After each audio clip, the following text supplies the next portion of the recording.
Se réapproprier les valeurs patriotiques, les signes et les symboles qui constituent la composante Gabon est un enjeu primordial pour la nouvelle génération.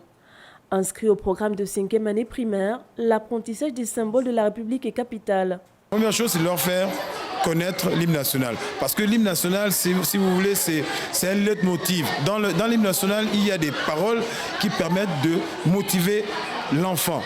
Depuis son jeune âge, il doit comprendre qu'il est dans un pays qui prône la vertu, qui repousse les armes.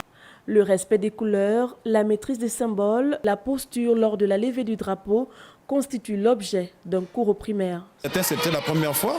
Alors il fallait d'abord leur dire, avant qu'on ne commence à faire la manœuvre indiquée, il fallait leur dire qu'il fallait, quand on se place devant un mât, c'est-à-dire le poteau qui tient le drapeau, il faut se tenir droit, les mains le long du corps. Au secondaire, c'est un vent nouveau qui souffle.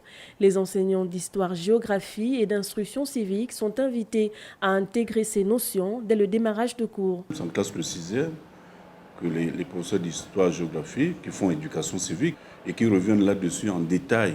Et nous, au niveau du lycée, on a simplement pensé qu'il fallait trouver un modus vivendi. Avant le début de chaque cours, est-ce qu'il n'est pas opportun de faire passer un message là-dessus? Et c'est ce qui va être fait. La maîtrise des symboles de la République dès l'enfance est une initiation aux valeurs patriotiques et d'attachement qu'aucun apprenant ne devrait ignorer.